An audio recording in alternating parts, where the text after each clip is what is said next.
رضائے الہی کے لیے مسجد بنانا اور اسے صاف رکھنے کے اجر کا بیان۔ اعوذ باللہ من الشیطان الرجیم، بسم اللہ الرحمن الرحیم۔ ما کان للمشرکین ان یعمروا مساجد اللہ شاہدین علی انفسہم بالکفر، صدق اللہ المولانا العظیم۔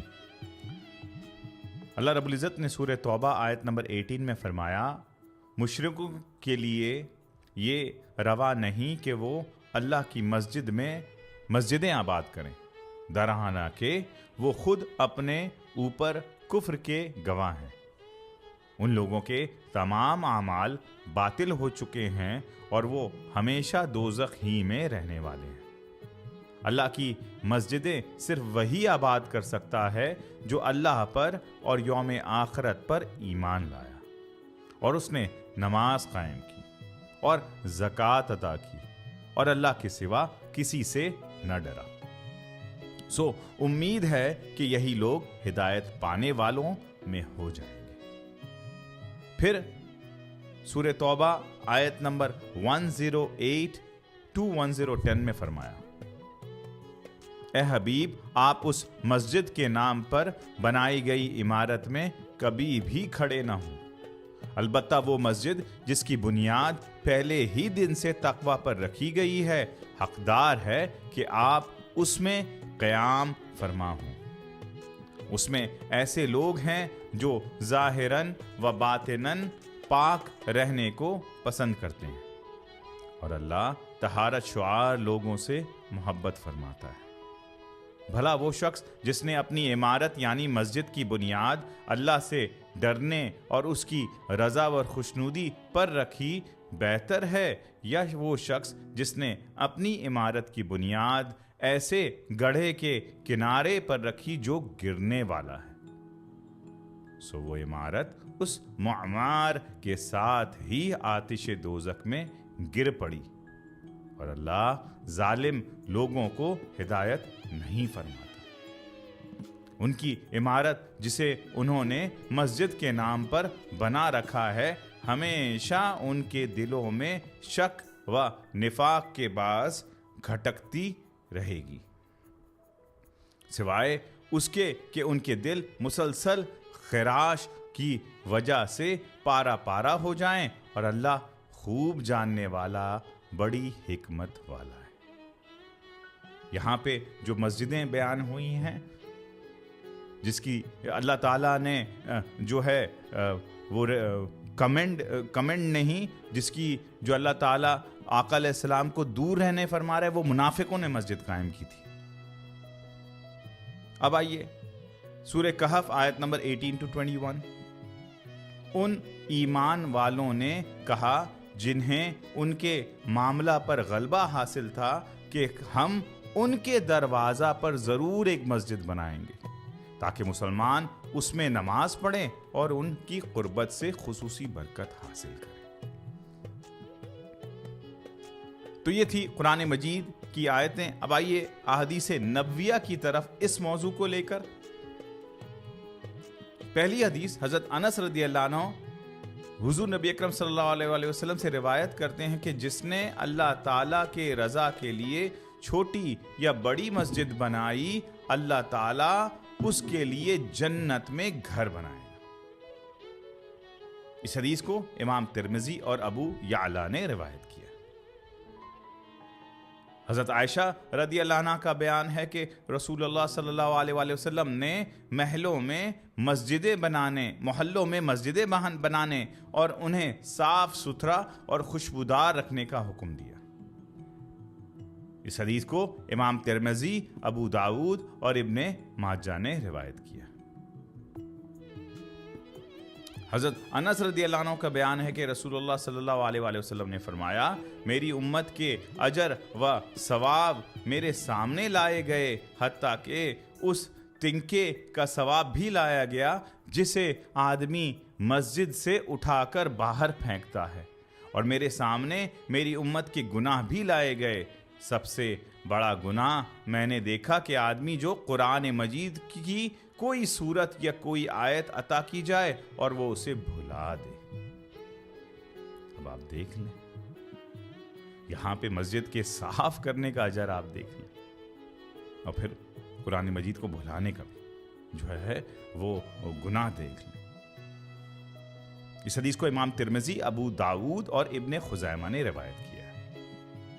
حضرت ابو سعید رضی اللہ عنہ کا بیان ہے کہ ایک سیاہ رنگ کی عورت مسجد میں جھاڑو دیا کرتی تھی، وہ رات کو فوت ہو گئی۔ جب صبح ہوئی تو رسول اللہ صلی اللہ علیہ وآلہ وسلم کو اس کے متعلق بتایا گیا۔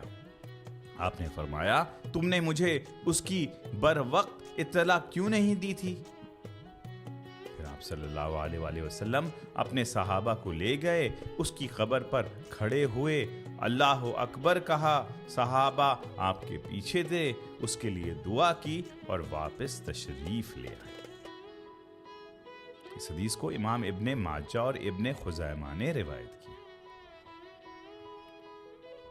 حضرت ابو جعفر الختمی رضی اللہ عنہ سے روایت ہے کہ حضور نبی اکرم صلی اللہ علیہ وآلہ وسلم نے فرمایا، انہیں مسجد نبوی کی تعمیر فرما رہے تھے اور ساتھ ساتھ حضرت عبداللہ بن رواحہ رضی اللہ عنہ شعر پڑھ رہے تھے۔ شعر کیا تھا؟ شعر تھا، کامیاب ہو گیا وہ شخص ذکر الہی کے لیے مسجد تعمیر کر رہا ہے اور اٹھتے بیٹھتے قرآن پڑھ رہا ہے۔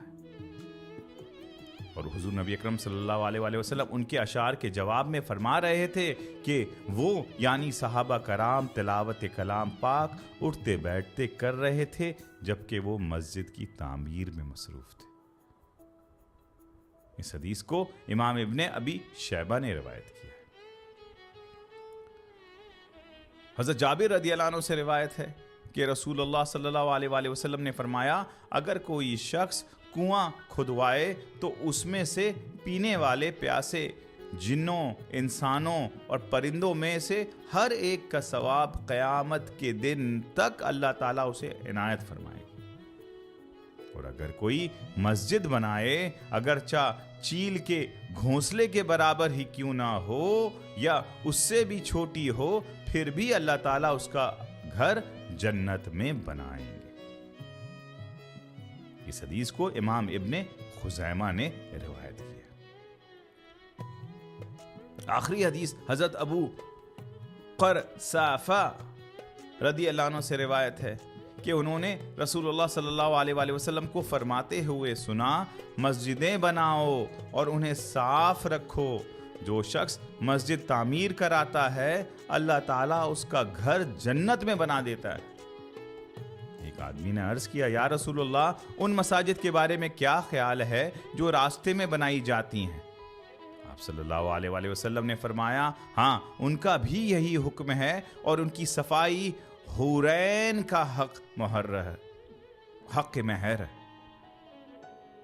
اس حدیث کو امام طبرانی نے روایت کیا۔ اب آپ دیکھ لیں اجر،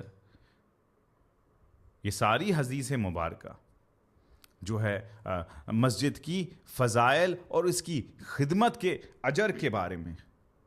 مسجد اللہ کا گھر ہے اور اس کی زیارت اور خدمت کا بڑا ثواب ہے۔ جو شخص اللہ کی رضا کے لیے مسجد بناتا ہے، اللہ اس کے لیے جنت میں گھر بناتے ہیں۔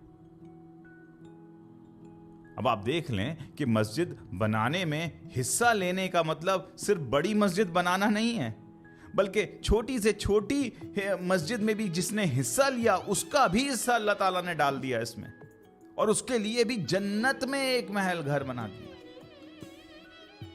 اب آف کورس جنت میں گھر بن گیا ہے تو جنت میں وہ رہے گا، جائے گا انشاءاللہ۔ مسجد کی صفائی رکھنا بھی بہت بڑا ثواب ہے۔ یہ جو ہمارے لڑکے، بچے، بچیاں، خواتین یہ جو خدمت کرتی ہیں مسجدوں میں، اپنا اپنا حصہ لیتی ہیں، ان کے لیے خوشخبری ہے۔ مسجد کی صفائی رکھنا بہت بڑا ثواب کا کام ہے۔ رسول اللہ صلی اللہ علیہ وآلہ وسلم نے مسجد کو صاف رکھنے کی بہت تاکید فرمائی ہے، اور یاد رکھیں کہ ایک ثواب دوسرے ثواب کا راستہ کھولتی ہے۔ یہ جو ساری ثوابیں جو ہم زندگی میں کریں گے اگر، تو یہ ایکیومولیٹ ہوتی ہے، پھر ہم ثوابوں سے اور خیر سے گھر جاتے ہیں، اس کی جھرمٹ میں آ جاتے ہیں۔ مسجد کی صفائی کا اجر پر حدیث بیان ہوئی جو آپ کے سامنے پیش کی گئی۔ مسجد کی صفائی صرف ظاہری صفائی نہیں بلکہ دل کی صفائی بھی ضروری ہے. جیسے ظاہر مسجد کی کر دی تو اپنے دلوں کو بھی پھر صاف کرنا ہے.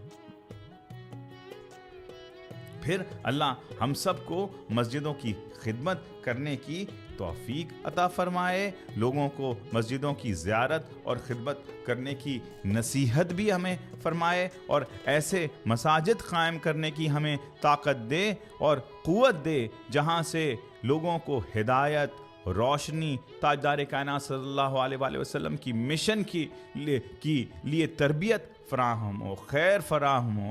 جہاں مسجد قائم ہو وہاں پہ نور علی نور ہو, وہاں سے خیر پھیلے, اور شر سے اللہ تعالی ہماری مسجدوں کو باز رکھے, محفوظ رکھے. آمین بجاہ سید المرسلین.